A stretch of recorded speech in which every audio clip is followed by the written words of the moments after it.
लोकसभा चुनाव नतीजों में झटका लगने के बाद बहुजन समाज पार्टी सुप्रीमो मायावती ने सभी पार्टी कार्यकर्ताओं और नेताओं के साथ समीक्षा बैठक बुलाई है। ये बैठक 23 जून को राजधानी लखनऊ में होगी। साथ ही मिली जानकारी के अनुसार इस बैठक में आकाश आनंद को नहीं बुलाया गया है। बसपा प्रमुख मायावती ने लोकसभा चुनाव के नतीजों के बाद पहली बार बैठक बुलाई है। इस बैठक में प्रदेश के सभी पदाधिकारी, जिला अध्यक्ष समेत कोऑर्डिनेटर्स मौजूद रहेंगे। लेकिन खास बात ये कि आकाश आनंद को इस बैठक के लिए न्योता नहीं दिया गया है।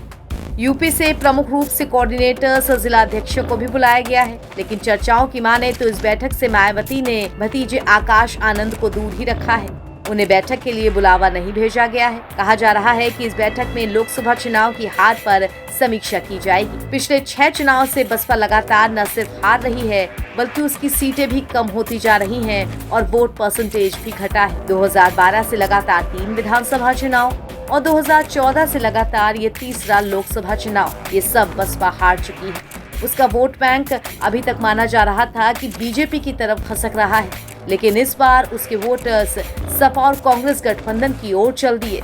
इससे भी मायावती को तगड़ा झटका लगा है। बीएसपी इस चुनाव में पूरी तरीके से जमींदोज हुई है। बसपा अब जाटवों का अपना मूल जनाधार भी खोती सी लग रही है। माना जा रहा है कि मायावती का वोट बैंक अब खसक कर सिर्फ 8% के आसपास रह गया है और इस बार उसके अपने मूल वोटर्स में से 1/3 से ज्यादा में भी सेंध लग चुकी है।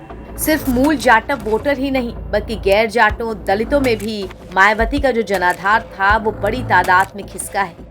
नगीना लोकसभा क्षेत्र से चंद्रशेखर का बड़े मार्जिन के साथ जीतना ये बताता है कि बसपा का वोट बैंक अब उसके साथ नहीं रहा। इस लोकसभा चुनाव में बसपा 2019 में जीती अपनी 10 सीटों पर या तो तीसरे नंबर पर रही या चौथे नंबर पर। बीएसपी कहीं भी दूसरे नंबर पर नजर नहीं आई। मायावती के लिए अब आगे की राह मुश्किल होती जा रही है।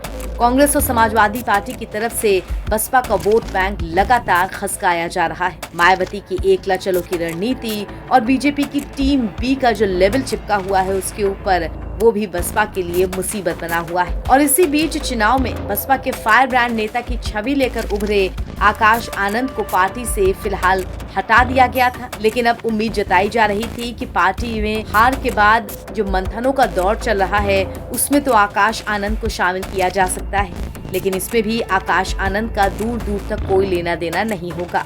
दरअसल अपने एक भाषण में आकाश आनंद ने सरकार को आतंकवादी और तालिबानी बोल दिया था।